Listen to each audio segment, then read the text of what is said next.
everyone, welcome to another episode of Convos with Sazón with yours truly, Cata Mejía. With me today is Paloma Celis Carbajal. She is the curator for Latin American, Iberian, and Latine research collections at the New York Public Library. Bienvenida, how are you? Muchas gracias, Cata. I'm doing well. Thank you for the invitation. Of course, I'm excited to have you here.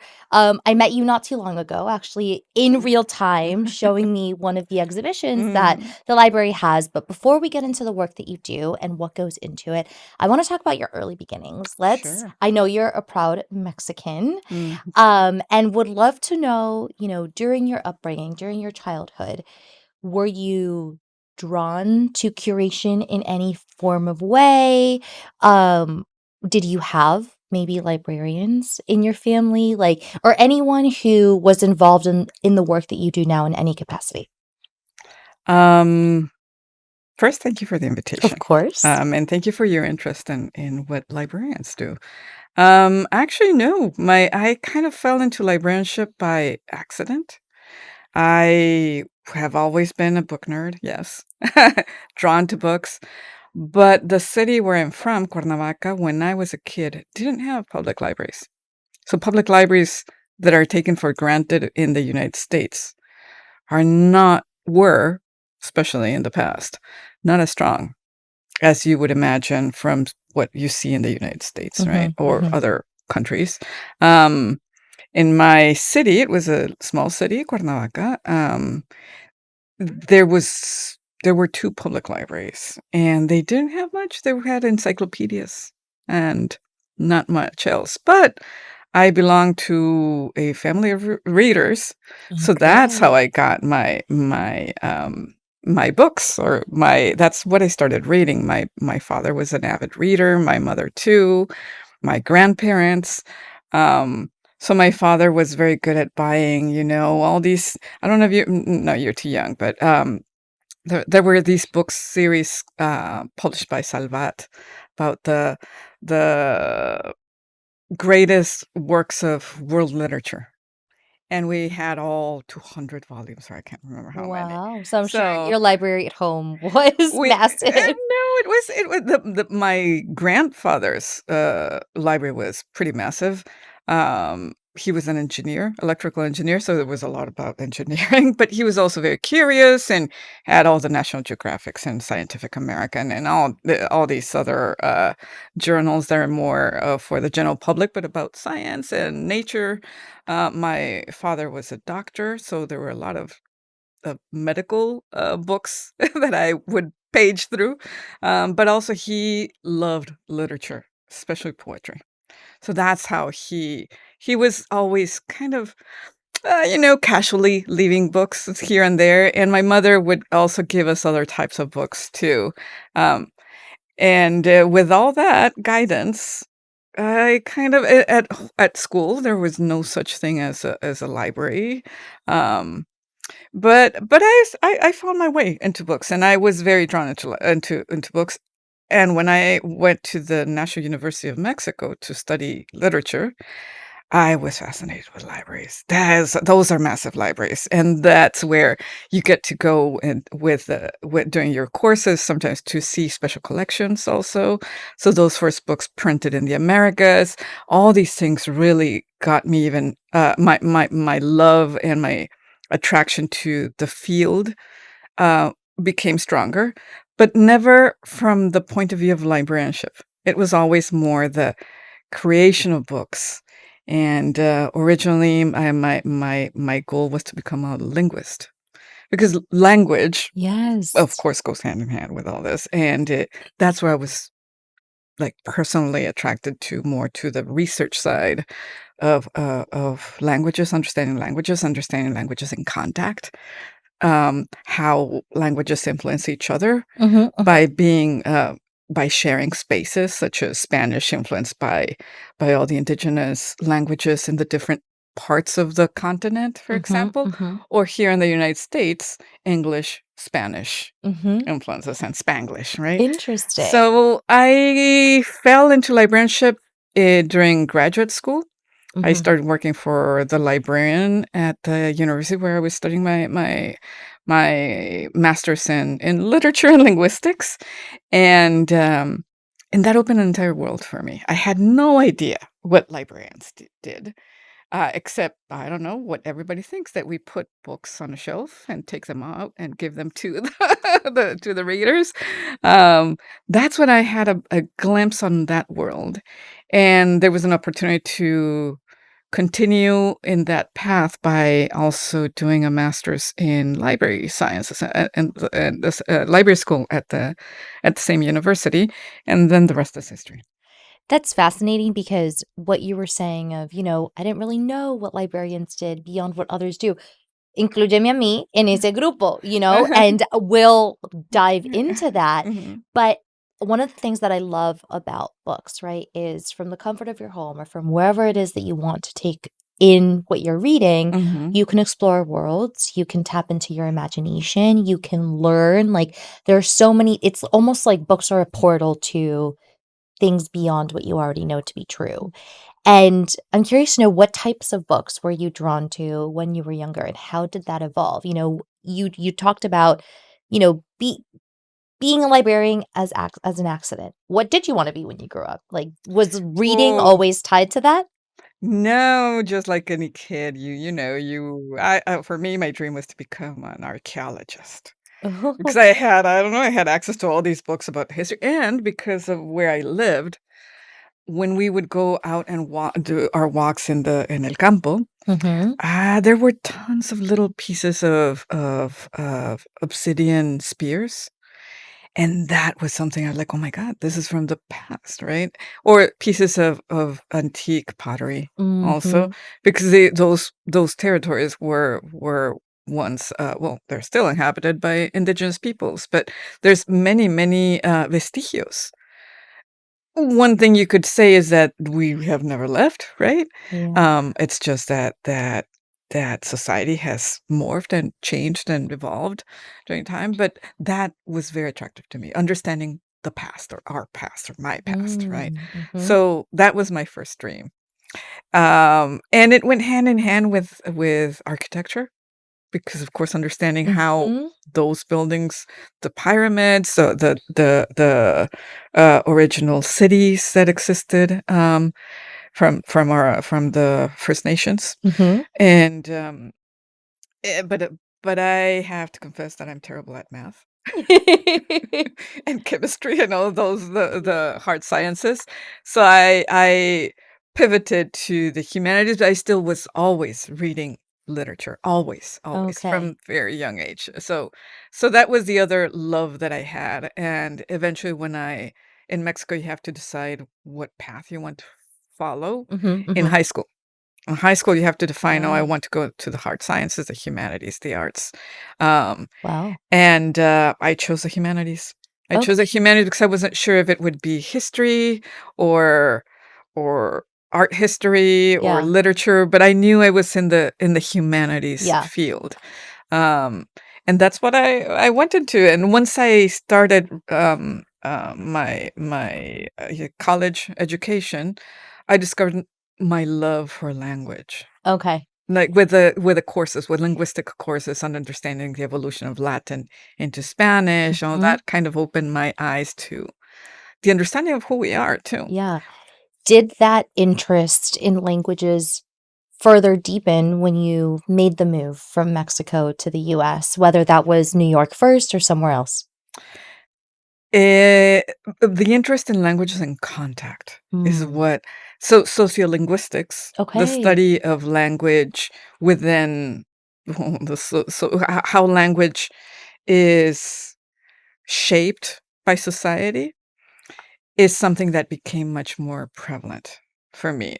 Before I was more interested in the history of the Spanish language, how it Mhm. had evolved, and of course, it goes hand in hand with sociology, but it's a different branch of linguistics. Okay. But once I was here and I lived immersed in between 2 languages, that's when I was like, "Oh my god, this is so fascinating," and it's not the same to see it from afar Mhm. than actually be living and being completely immersed in it, and what we do constantly, us and whoever is watching us, sometimes you're thinking Spanish and The speaking in code English, switching. or you're Mhm. the other way around, or, for example, right now I have in my head the back of my head, "Oh, I have to say this, this, this, and this," and it switches back and forth my train of thought between English and Spanish, Mhm, and mhm. then it becomes Spanglish, as you know, And it also and it the code becomes so switching. automatic, Yeah. I get asked all the time, both in English and in Spanish, "What language do you think in?" And I'm like, "Honestly, it's not something that I'm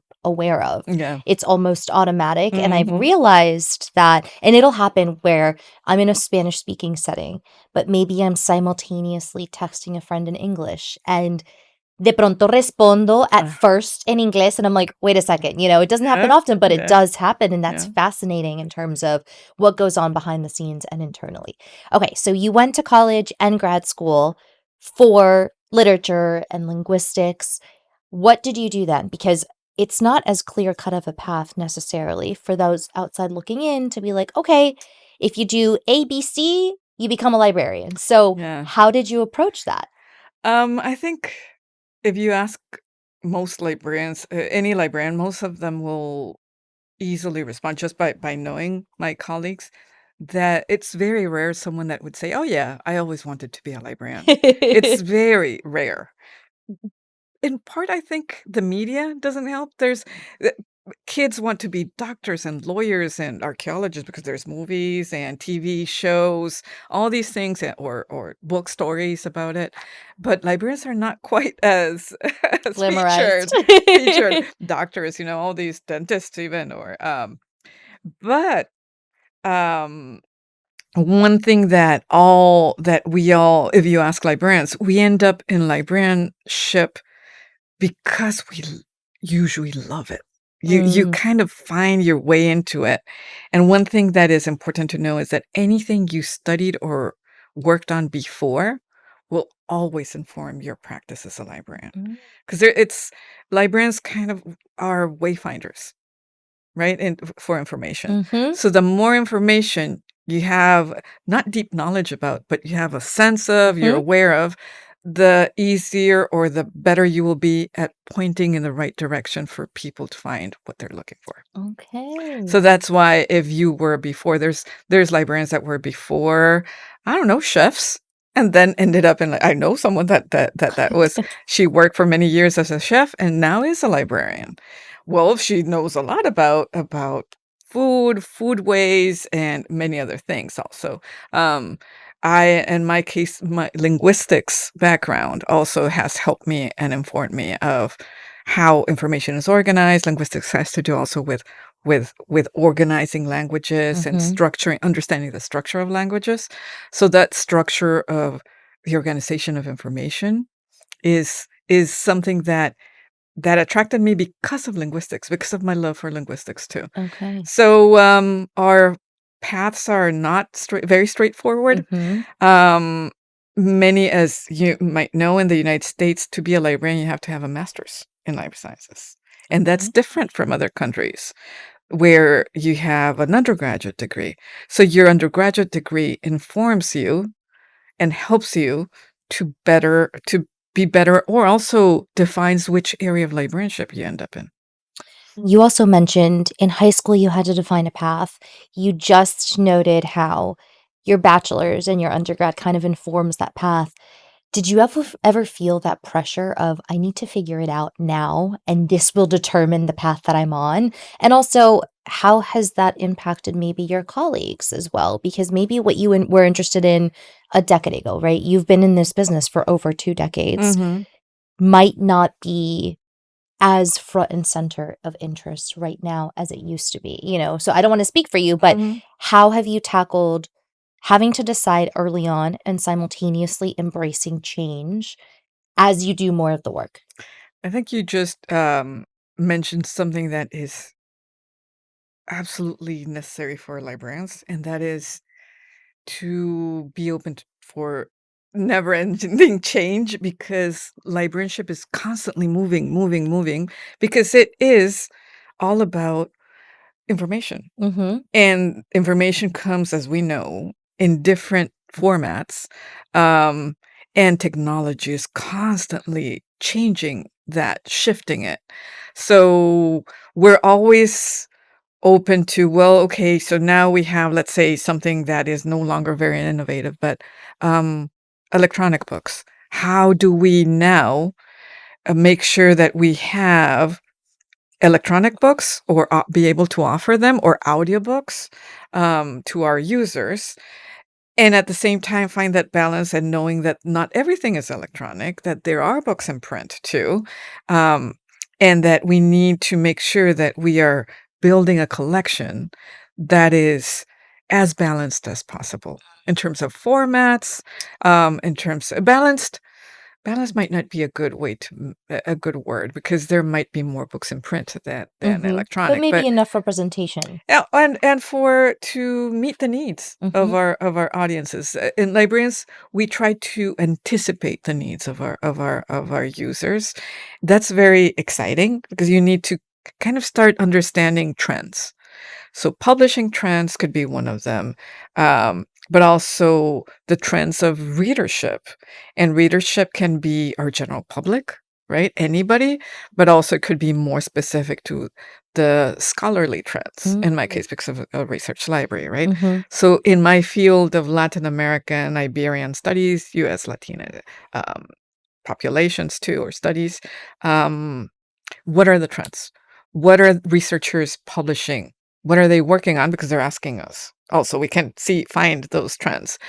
And what are they teaching also in higher ed and also in high school, right? Mm. So all that informs us and publishing trends of course go hand in hand with technology trends. So all these things are informing us of what we should be looking at for acquisitions. Mhm. In my case, because I work in Yeah. collection development. We'll get to the collections in a moment. So, you got your master's, Mhm. and then what? How did you enter, I guess, the professional world of being a librarian? I have 2 masters. Por So, favor, excuse me. it's because for area studies librarians or special subject specialists, Okay. you usually are required the masters in the area that you're specializing. In addition to library sciences. In addition to library Interesting. sciences, and you usually for area studies librarians who are specializing in a certain part of the world, you need to have also a language in that area, at Wow. least one. In my case, Spanish, Yeah. Portuguese. I speak Portuguese too. Okay. In other areas, they will have to speak. Let's say the person that's the subject specialist or area studies librarian for I don't know um, Slavic countries. Wow. They need to speak one of the Of Slavic course. languages, at least one, right? Mhm. And it's of course their strategies to be able to read only or be able to speak fluently Mhm. on both. Mhm. But that is required because it's necessary for to be able to understand what you're looking at, right? What you're Absolutely. reading. So after the first master's, which was the linguistics and language, after that first semester, I started library school. So I kind of simultaneously did 2 masters, Okay. and I was working as a project assistant for the library in Okay. at the University of Wisconsin, Okay. Madison. So all that helped. When I finished, it was, that's when I had defined, yes, I'm not going to necessarily go into the PhD in linguistics. I like librarianship, and I'm going to try to pursue and find the job, Mhm. a job in area studies. And that's what I got. I applied. It coincided that the position was opening at the University of Wisconsin-Madison. I applied and got it. And again, I had already by then been working as interim for 3 years. So I had a better sense of what it entailed. Okay. Um, and the one thing that I think people, well, at my case, I had no idea is how much work happens behind the scenes on what you decide to acquire. So tell me about that. What does a day to day look like? Acknowledging that every day is different depending on the project that you're working on. So for librarians that work on in collection development and specifically subject specialist or a Mhm. area studies librarian like me, other Latin Americanists, we call ourselves, because of course you can't say Iberian and all that. So Latin Americanist librarians, we tend to The region of the Spanish-speaking and Portuguese countries, are very active in, with book fairs. And book fairs, Mm, international book fairs also. Book fairs are one of the best ways to have a better sense of what's going on in the publishing world in that area, region, town, whatever, depending on the size of the book fair. mhm, So we tend to travel a lot to those book fairs because there's no way that from here, miles and miles away, I would understand. That's an opportunity to be able to speak directly with publishers, talk about what they're working on, just like, hey, what are you working on? What's coming next? Um, Also with authors mm, and also see the public that's attending, right? There's many book presentations, etc. But that's something that is somewhat unique to the type of work that I do. I'm not the only one, of course, there's other librarians mhm, like me that do this. Um, so that's one thing that we do constantly. We're traveling to different book fairs. It could be book fairs here in New York, or in my case, also art fairs, um, antique book fairs. That's coming soon in April. And Feria Internacional del Libro de la Ciudad de Nueva York, for example. So it's not that I'm constantly going abroad. It mhm, could be around here, mhm. too, But you're out and about. out and about. Yeah. Another thing that we also do, and I'll go back to the specifics of what I do when I'm sitting in my office or when Sure. I'm in the building. Um, we tend to attend lectures, book presentations, again, to have a better sense of what's going on. Um, Understanding those trends and finding them, and that the way that you do it is by attending presentations. It could be virtual or in person, um, also other conferences, and reading journals, cultural sections of newspapers in different countries, from different countries, literary journals, all types of journals. Um, being in constant communication with my peers, but also with my users. Mhm. So now speaking of what I do in the office, um, the way I'm in constant communication with users is I get the research questions that tend to be very specialized. So the most difficult research questions come to me. There's that are in my area, of course, or the research questions that require specific understanding of I don't know, some region or something like that. And this comes from anyone who contacts the library potentially for For the New research York Public purposes? Library, yes. Anyone. So you can have, I don't know, a researcher. I answered a question for a researcher in Italy. Wow. At some point, people in all over Latin America, of course. People in Europe also, because we're a public library. I love this because first of all, I'm very surprised to hear all of this because like you said, thanks to the lack of representation in the media, right? And I'm sure I'm not the only one who thought this previously. Librarianship seems like un trabajo calmadito, Mhm. you're behind the scenes, like you mentioned earlier, you're organizing books, but you are out and about, you are doing things, and I don't think the general public realizes how much it takes to be good at your job and to serve as this resource based because of what you're saying, there is so much more that goes into it. And I'm curious to know, you mentioned lots of reading. Does your personal interest in what you read differ from what you read for work, or are there overlaps? Like, is there a separation at some point? For the vast majority, no. I really enjoy, and since I studied, my undergraduate is Hispanic literatures, Mhm. so I was already into that, and for me, it's very enjoyable. So it's very difficult to say, "Oh, I'm reading a novel now." I don't know the latest novel of Mónica Ojeda, and it is for work, but I'm also personally interested in it. So it's very Nice. cool. I'm like, I get to do something that I love to do. Um, I wish I had more time to read maybe other things, other types of, literature outside of my area, but at the same time, I know that I don't have enough time, right? Yeah. And if I have to choose, I tend to be more in tune with all the Spanish and Portuguese speaking worlds. How much do you read on average? Whether it's pages, whether it's books? Oof. Pages. I would say pages because sometimes I'm reading, A chunk at a time. mm, I'd say maybe 4 novels, like, for me, my enjoyment, Uh-huh. a year, but nonfiction articles, maybe 10 or more. 10 academic articles a month, I would say. Wow. And more the shorter Y eso es ones. denso. Oh, yeah. And the shorter ones or history books or things like that, that would be part of that Mhm, other mhm. because when you want to answer a question, sometimes you don't know much about it. You have to understand what you're answering, so you get to do a little bit of research yourself, and then you answer the question. Fascinating.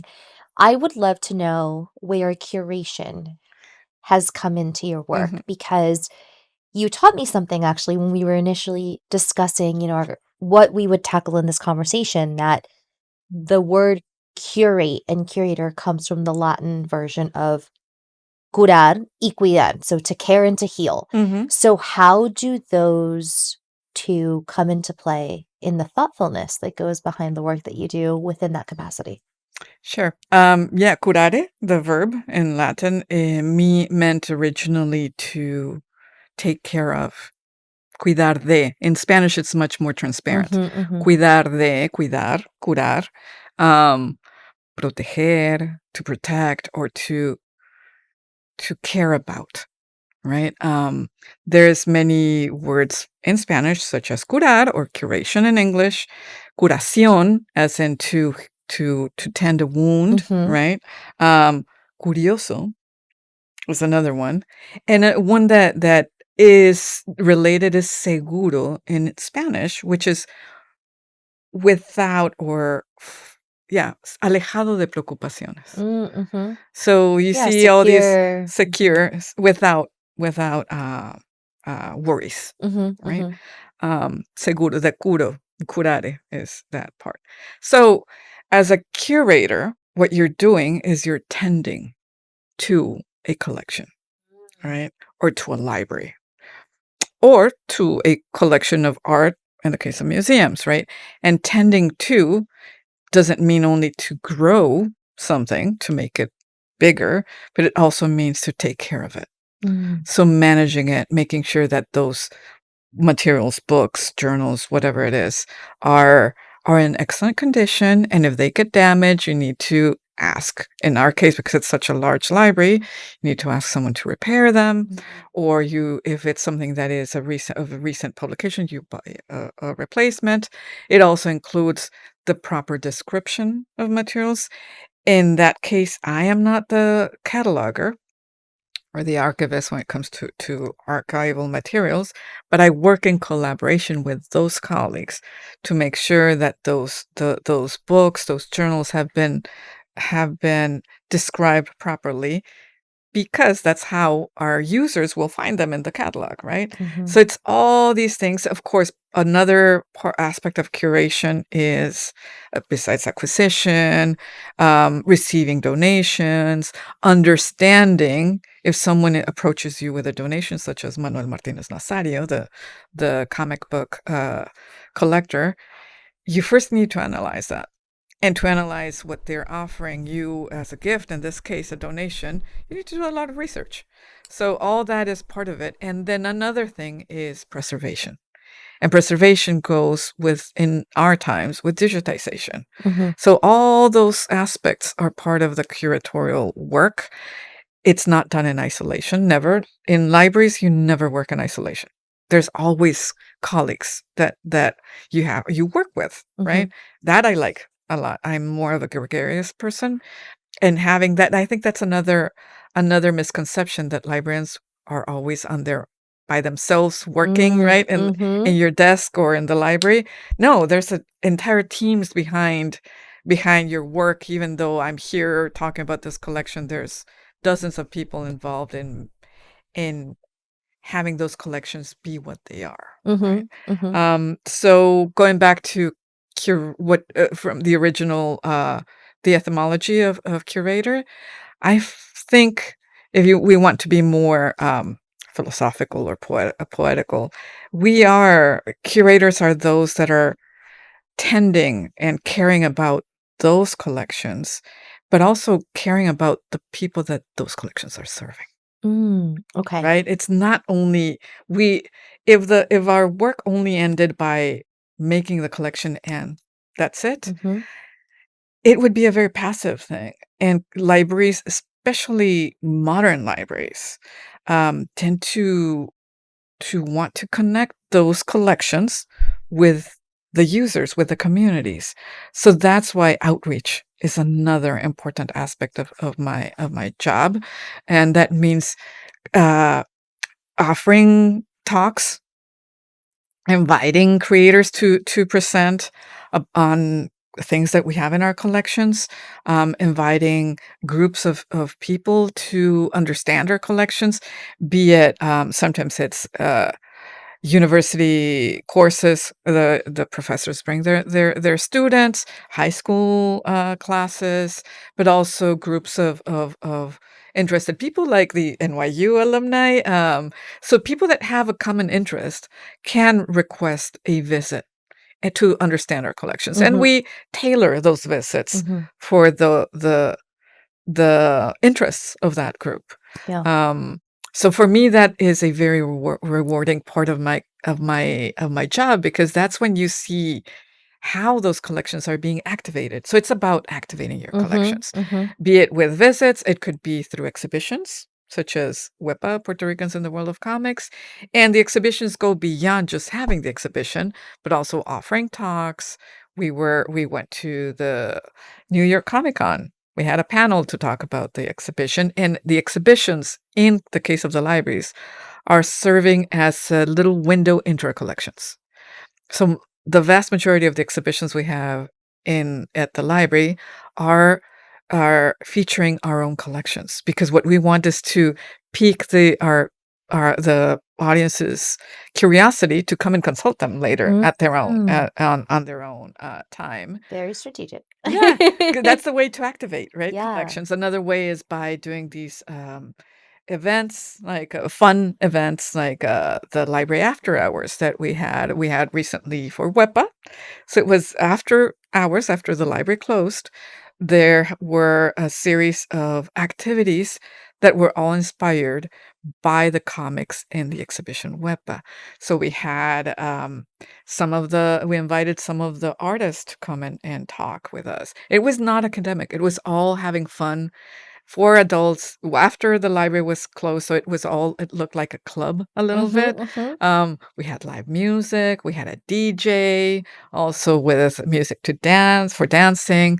There was, um, you could purchase, beverages, Mhm. um and we had also performance of a puppet show that was an adaptation of one of those graphic novels in the Wow. exhibition. So that's a way to bring, and of course we had many comics on display Yeah. for people to page, not only behind the Glass. Mhm. glass, but we had so people could see and be able to page through them and have a better understanding of what these comic books tell, the stories in these That's comic beautiful books. because it's all encompassing. It's almost like a full life cycle of you have this idea, you identify an entry point through an exhibition, you extend the engagement, and then hopefully that results in more interest in kind of like Exactly. the longer living collections that you guys have and the material that you have.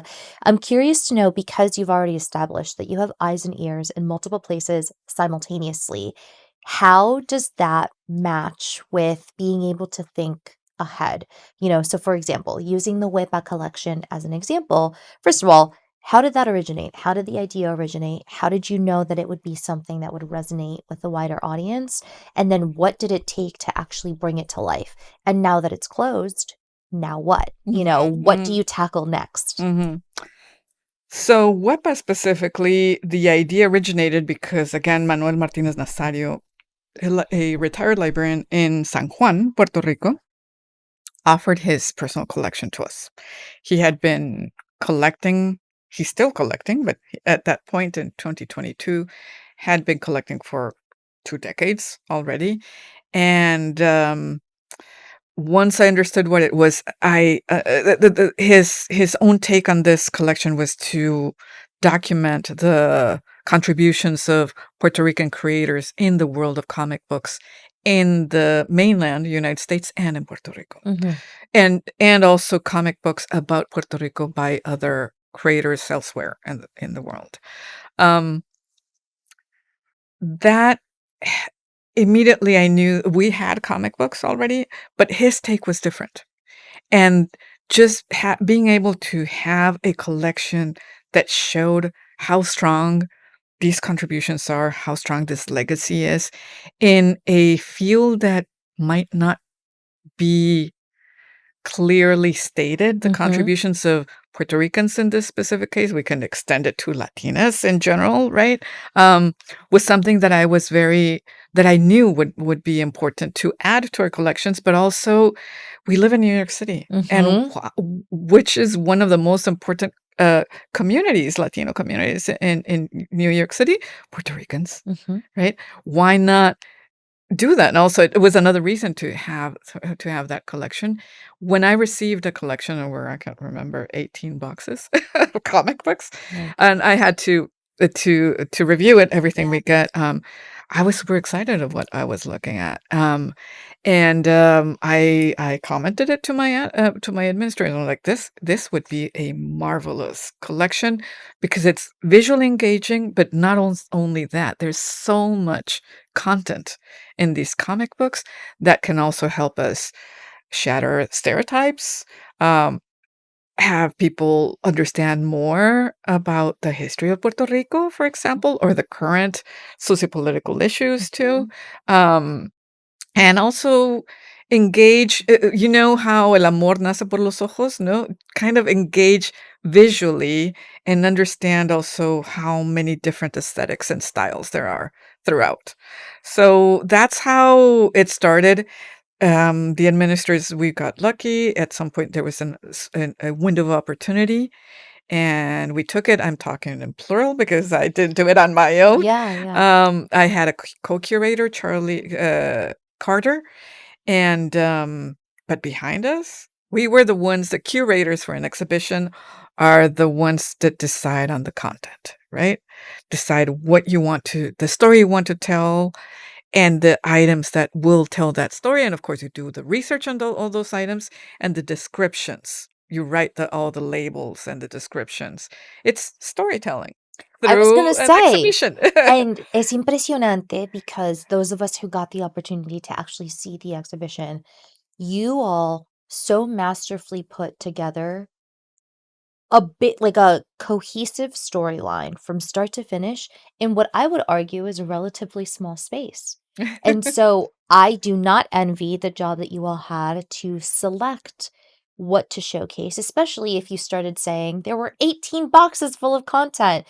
How do you make those decisions in terms of, we'd love to show this all, but we have to pick almost core story moments to pique that interest and to simultaneously fill in the gaps high level. So, things that we had in mind when we were deciding on what story to tell. Since the main objective is to raise awareness of our collections, we wanted to curate an exhibition that showcased the depth and the diversity of that collection. That it's the how much it encompasses, Mhm, mhm, while also being able to teach about Puerto Rico, right? Not because we were forcing those comic books to do it, but because they do it by themselves, mhm, right? mhm, So, so all those things in mind, and of course, the moment in history where, for me as a Latina, I'm very, very aware of what's going on, how um, we Latinas constantly are hearing or experiencing discrimination at different levels. Why not try to help with like our little grain of salt of trying to help with the better understanding of who we are, and that's where I'm including myself mhm, as a Latina in the United States, mhm. and where are our roots, and how does that contribute to the society too?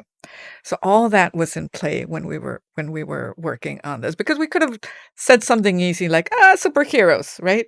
That would have been a very stereotypical way of doing it. Mhm. And that's the other thing. We wanted to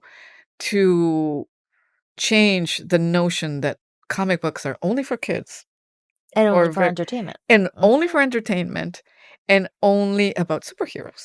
Because that's kind of the stereotypical idea, right? There's many types of comics. They're for all different audiences. They can be for entertainment. You can read them at that level only, but many of them also have much more deeper content if you want Mhm. to read it at Mhm. different levels too. So that's what we kept all that in mind, and then the many people that were behind us. Uh, if you see the credits, there's probably like 30 people Wow. credited, um, was part of the graphics, the design of the exhibition. We can't take credit for that. That is in collaboration with designers that specialize on that. And yes, you have to take into consideration the space. Mhm. So yeah, the small gallery lended itself to help us feel like you were being embraced. Yes. And that's what we wanted. We wanted it for people to feel like were walking into a comic book. Mhm. If it had been a larger gallery, maybe that wouldn't have been achieved. That's a good point because it was intimate enough where, yes, you were looking around and you could recognize that you were physically separate from the exhibition, but at the same time, the way that you all organized it forced you to walk around and in between and weave around. And not only did you all have physical comic books, but you also had video accompaniments and you had text in English and in Spanish. And there was, as you all mentioned as well, there was a connection between the colors and separating each section in a way that was distinct enough, but didn't feel like it was completely separate necessarily. Mhm. Again, lots of thought process. So, what was the timeline, from you all receiving the donation to getting it approved by administrators and then actually boots on the ground, getting to work up until the point that you were able to show it to the public? We received the donation in 2020 at the end of 2022.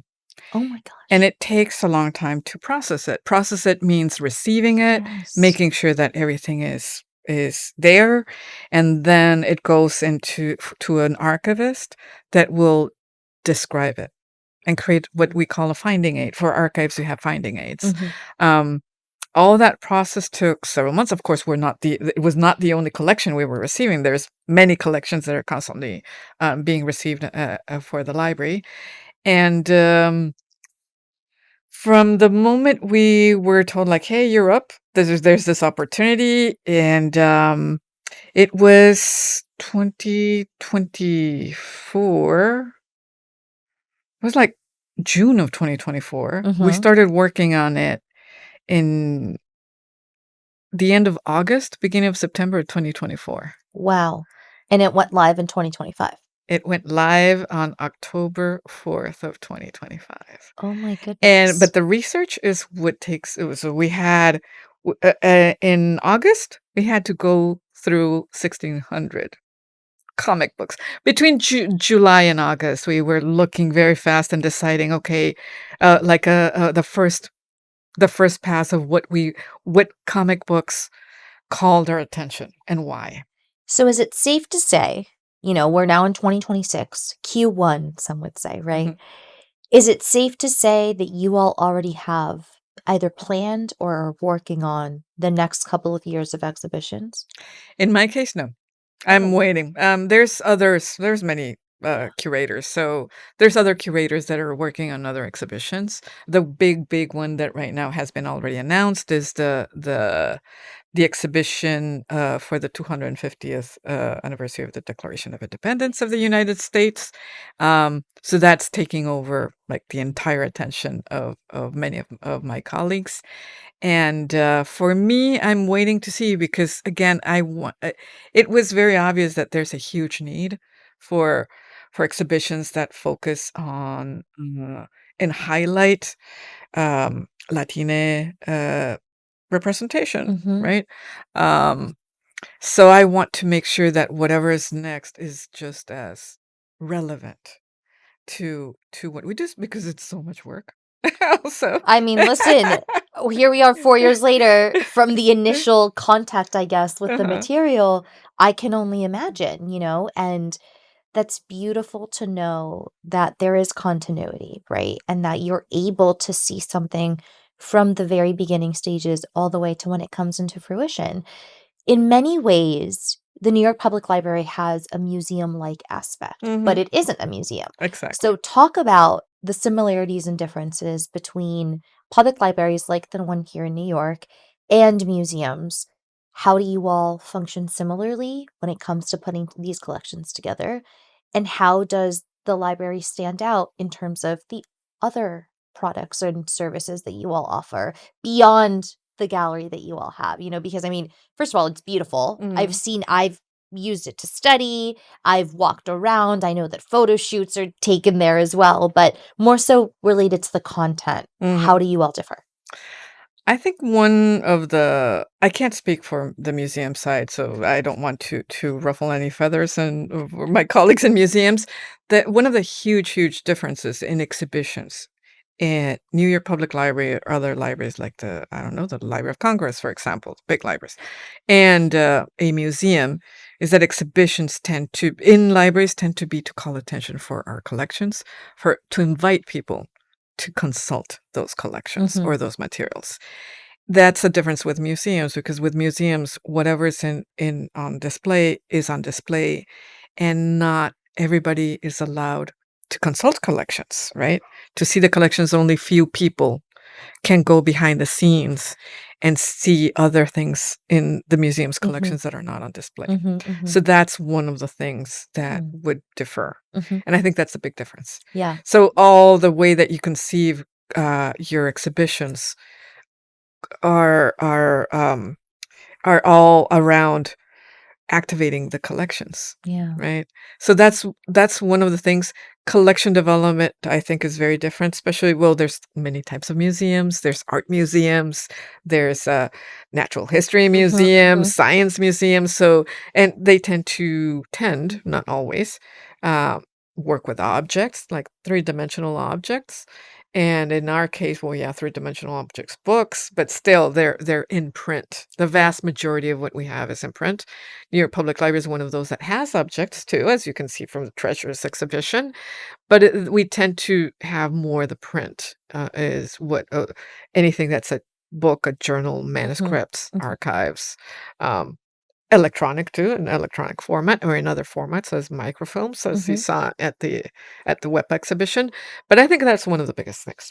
What does the rotation look like? How is that distributed, and who decides what gets shown in these exhibitions? And what I mean by that is we've talked about representation and the importance of it. So with the Whip By exhibit, right? And Mm, with the work that you do, you make sure that Latin American culture and history and everything that comes with that type of demographic, right, is represented. And I'm sure that you have colleagues that specialize in other parts of the world and mhm. other regions. So, how internally does the library or do your colleagues determine that everyone gets represented? I don't know if equally is the word, but if we just had an exhibition related to our culture, is there a requirement in terms of, like, the next couple ones need to be distributed just so that there isn't over-representation necessarily in one area versus another? How is that balance The library is found? working on that. Okay. So it's something that you propose an exhibition, and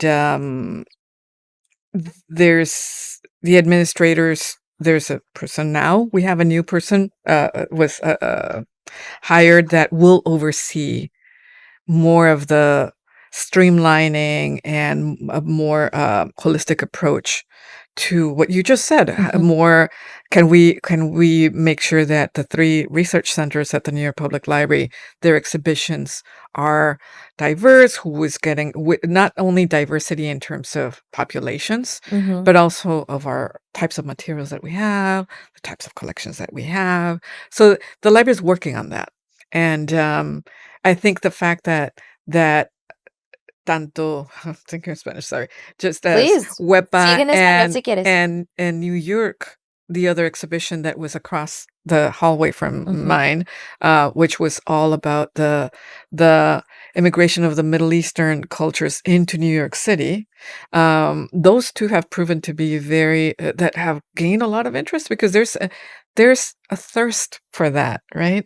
So we're very happy that they were both very well accepted among the communities that we were trying to reach out to, and also the library has seen that need now, and that's something that is taken into account. Mhm. So hopefully the next one will come in, I don't know, 3 years is usually the amount of time they that you usually get to prepare an exhibition.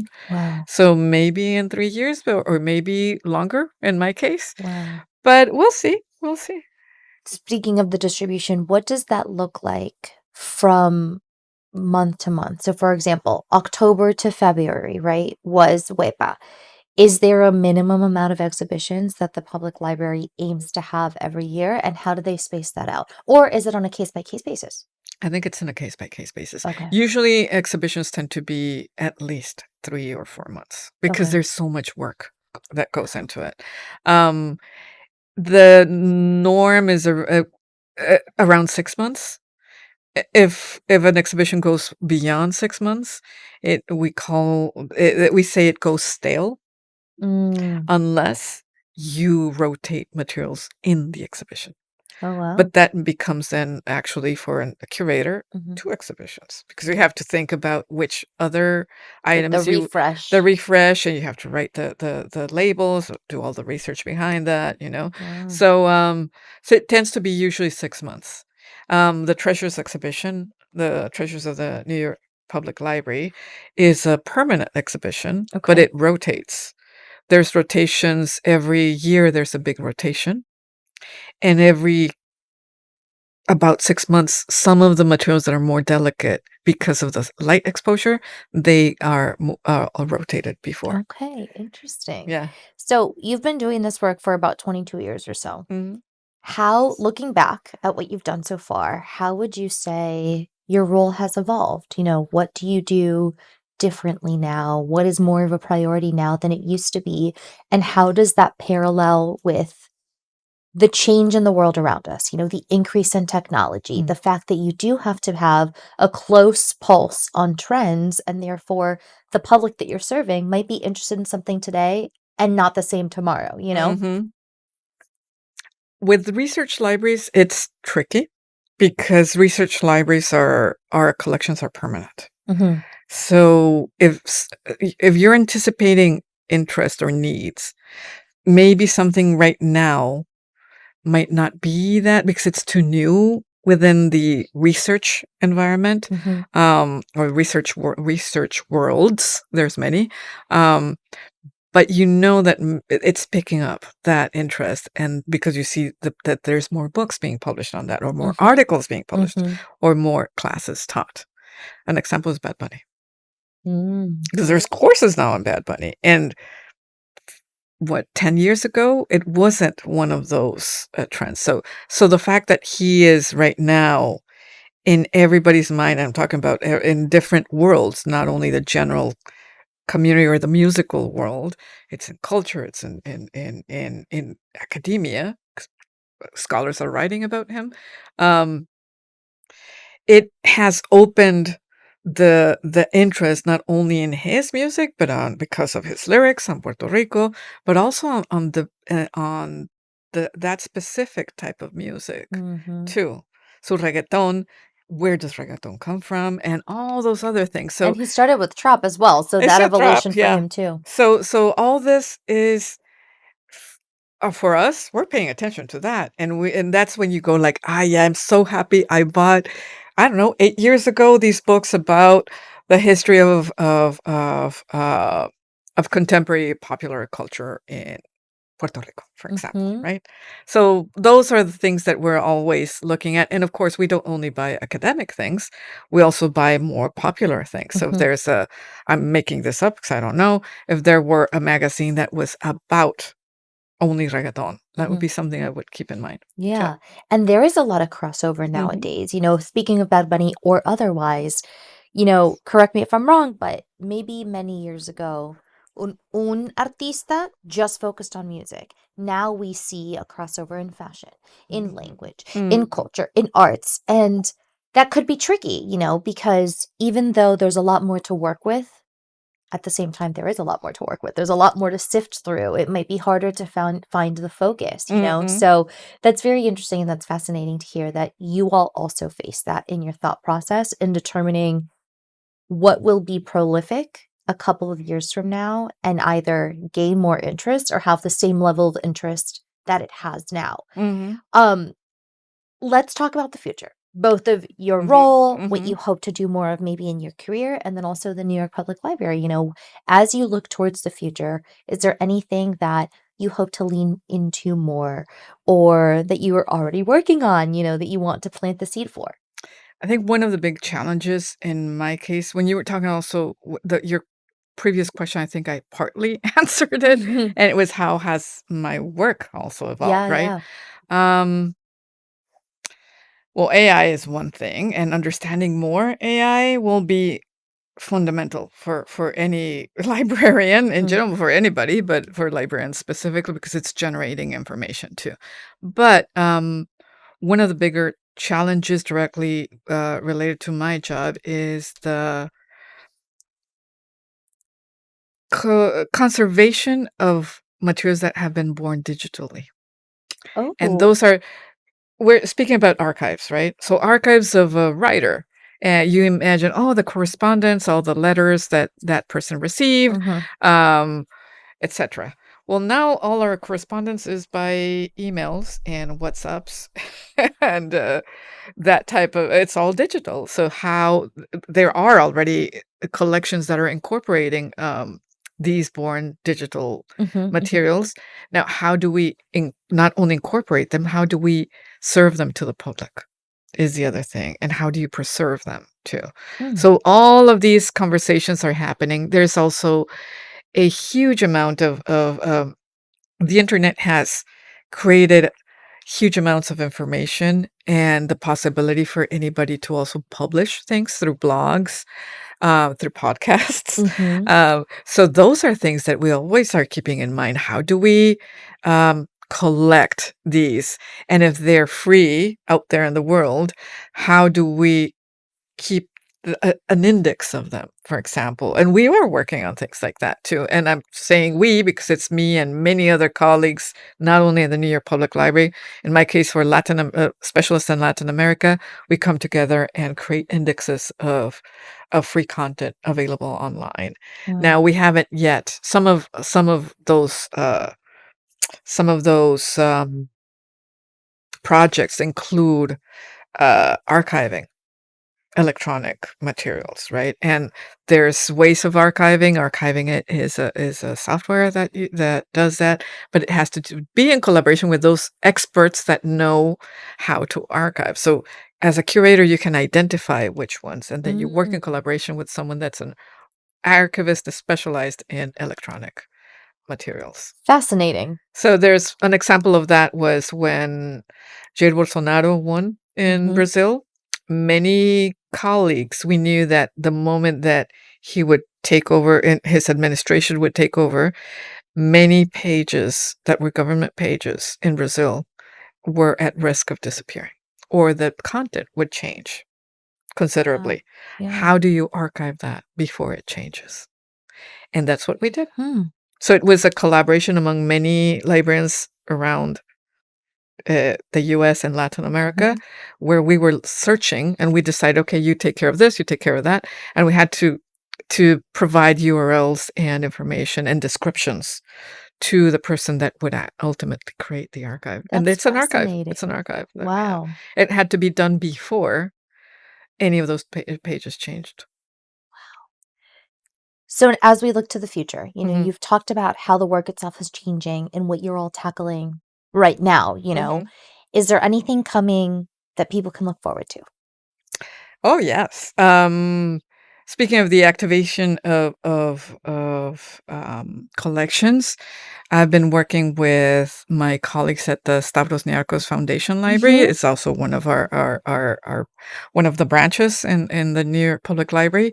We will have at the end of April, I think I have it here, April 30th. There's a showcase of indigenous films. It's called Tejidos de la Tierra. Qué belleza. Yeah, and this is, we're working with NYU also. So it's, Okay. colleagues at NYU, colleagues at Stavros Niarchos. There will be two films showcased. One is called, Pucaurpi, and Mhm. that's from Ecuador. It's 71 minutes long, and it's length, and it's in Quechua and in Spanish. Wow, okay. And then there's another one that's a short. It's called Acababuru, Expresión de Asombro, and that's from Colombia, and that's a short film, and it's 17 Okay. minutes long, and it's in Vera, Chami, and Spanish. So Fascinating. the So id April 30th, we have to mark our yeah, calendars. and there's going to be an expert, Francisco Huichaqueo, that will be talking about these films. Unfortunately, the filmmakers are in their countries. They won't be here, but there will be an expert speaking about it. And again, it's to activate our collections. We have many books in indigenous languages because Mhm. part of my responsibilities are not only books in Spanish or Portuguese or any of the Western European languages. Mhm. It's also representing our indigenous communities. What would you say excites you most about the responsibility or playing a role in the Mm. importance of preserving cultural knowledge? Wow. I think what excites me the most is to be able to do it. Mm, Like having the opportunity to do it and knowing that I'm not alone, yeah. that there's an entire community, um, not only in the United States, but beyond that care about this and that we're working together, is something that is really exciting. And the fact that, any book that we acquire for the New York Public Library's research collections is a book that stays there forever. It will be there after all of us are long So gone. you're contributing to history. Yeah, yeah. That's Well, a I mean, big deal in my opinion. Well, and I say that because the reason I asked that question is as you were talking about the films, right? mm, I personally know I have a very close family friend in Colombia mm, who has dedicated her career to preserving indigenous culture and languages and dialects, not only in Latin America, but also Spain. And I know for a fact that if it weren't for people like her or people like you who really take that responsibility on, these are pieces of culture that could be lost in time if they're yeah, not continued in conversation or in storytelling. So that's why I'm saying you're helping preserve history. And like you said as well, it will outlive your lifetime, and yeah, it will yeah. ensure, hopefully, if it continues to be invested in, the proliferation of all of our ancestors and our past, and it's really important. So that's why I asked the question that I did, because I want to recognize the importance of the Oh, work that you thank you. do Thank you. alongside your colleagues. Yeah. I'm also curious to know those watching and listening, whether they're based in New York, they can come here in person, or anywhere else in the world, but have interest in your focus area. Where would you tell them to start if they were to do outreach to the New York Public Library? Is there digital outreach? Is it also in person? How does that work? Oh, with the library? Yeah. Oh, well, anybody can. So the beauty about the New York Public Library is any person, wherever they are in the world, are our users, right? So it's not that you have to be a resident of New York or New York City, or that you have to be affiliated to a university or um, institution. You can walk in and request a library card. The request actually to apply for a library card is online. Mhm. And because it's online, you can have an online card too. So for those that are not residents of New York, you have, I think it's a 1 or 2 month long card, which gives you access to certain online uh, Resources. resources, including some ebooks, some things. It depends because of our Mhm. licensing agreements, but that's an option. And anybody that comes physically, then they all have access also. And those 2 months, for 2 months, if you're not a resident, if you Yeah. stay here, you can renew it a little bit longer also. If you prove that you live in New York, I think it's a 2-year long, Mm. uh Actually, I can verify that. I had to renew mine a couple of years ago. and it's 2 years, right? 2 Yes, years. yes. So it's very easy. Engaging with us, it's through our for general research, there's a general research, Portal. email Oh, account okay. where if you send me an email, chances are that I'm in a meeting, I'm doing things, so I wouldn't respond quickly. But there are reference emails that we have that many of our colleagues are checking Mhm. and will first attempt to answer those questions. There's also Ask at NYPL. Our colleagues at Ask at NYPL, you can call, you can chat, you can email our colleagues. They are fantastic at Okay. finding, and if they can't answer or they don't have the answer, they will reach out to the subject specialists like me to continue that conversation. I love So that. that's the one way. Also, anybody can go into our digital collections, explore the collections. To see the collections that are available for the public, the digital collections, you don't need a library card. You just go to The our website. website. Yeah, I love that. yeah. What do you hope to do with your work or to continue doing, whether that is within the public library or just the type of work that you do? And I ask because you've already done so much. So, what do you hope to do more of? Like a legacy of sorts. What is Mhm. it that you want to leave your mark on? I think something that I keep that we've been doing because it's something that it's a job that will take a long time. As you know, historically underrepresented minorities Mhm. don't have strong necessarily the strongest representations Mhm. in institutions such as the New York Public Library. We have fantastic collections, amazing collections. Um, but the more contemporary sometimes are not seen.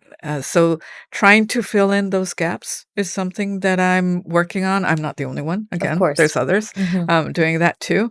In areas that might not be considered. For Mhm. example, the New York Public Library has an amazing photograph collection. I'm interested in that, and we have very important photographers in our collections. But one thing that I am working on is strengthening the representation for Latin America of indigenous creators. Because there's many photographs of indigenous populations and peoples taken Others. by Mhm. others, by people from Europe, from the United States, or even from that same country, but not the Mhm. same community, right? Yeah. Not themselves. So I'm searching constantly for that type of representation because it's not the same Mhm. to define yourself from your own point of view Yeah. than an external point of view. So that's one of the things that and it's photography is one example, but it could be art in print, engravings, silk Mhm. screens, Mhm. books, um, journals, etc. We are not a museum, so Yeah. my I wish I could incorporate other forms of documenting knowledge, which Yeah. would be textiles and cestería and cerámica and other things that other cultures están plasmando su conocimiento y su Yeah. información en esos otros objetos sorry that I'm switched. It's okay. Que en nuestra concepción de lo que es el conocimiento desde el punto de vista occidental, Mm. pensamos solamente en libros o en la palabra escrita. Mhm. ¿No? La palabra puede ser oral, y sí, we have oral archives, also oral histories, but yeah, there's other things that I wish we could expand, but then that's where I know that that would be very challenging, like incorporating textiles. Well, then are we a museum or a library? And then where does that? That's interesting that you bring that up because there may be a world in which you have partnerships with museums I for would love specific that. collections, So who knows, Yeah, yeah. Has there been a moment in your career that has reassured the path that you decided to take? If it was, maybe a collection being received particularly well, or you being surprised by something that you find? Can you pinpoint maybe a moment or two where you're like, wow, estoy en el camino que debería estar? Um, I've never doubted. I love that. The moment I started, I absolutely loved it. It's like, I can't believe I'm being paid to do what I shouldn't say that because then I won't get a raise. No, I'm kidding. But I can't believe I'm working in something that I really, really not only enjoy, I care about. Mhm, It can be maybe un arma de dos filos because then you mhm. don't know when to stop, right? Yeah. But it's something.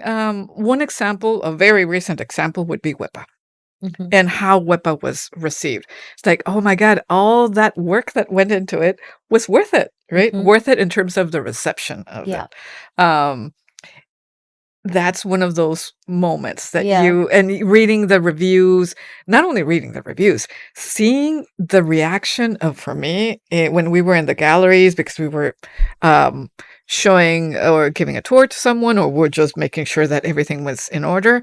Just seeing the faces of some of those kids, the Mm, younger ones. There was a group of teenagers at some point in WIPA that were having a field day because they were seeing words that their father said. They were like, "Ah, esa palabra no se la inventó papá, esa palabra realmente existe, ¿no?" qué belleza, Sí, fue muy lindo, fue muy lindo. qué belleza. Yeah. And to end, I want you to demystify a misconception about the work that you do that you haven't already talked about. What would people be surprised to know that goes on behind the scenes as what you do? Something that I do that many of the people that do what I do are also do is go to very remote places sometimes to understand or to understand the origin of a certain type of material Mm, or to have a better grasp of that community. So an example, long time ago, I was in Buenos Aires, and I was with a colleague from another institution, and we were looking at street art. Someone was selling art engravings on the street, and it was a group of women, and they were like, "Oh yeah, we somos ocupas. Estamos estamos en un edificio que está acá. ¿Quieres venir a conocer el taller?" And we're like, "Okay." oh my gosh. And that meant to go with a group of people that have taken over a building and turn it into a underground cultural center. Underground because it was unofficial, Yeah. completely off the books. Wow. So that type of thing is something that, of course, I did because I was with someone else also, I Right. wouldn't go with Safety. her. But that's a very common to go to places that you wouldn't think would be, a place a librarian would go. Interesting. Okay. Well, mira, we are unfortunately at time, but I trust me when I say I could spend all day talking and asking more questions because I do think that the work that you do is fascinating and it Thank you. goes beyond what meets the eye. So, thank you for being so generous with Thank you, both your Cata. time and your knowledge.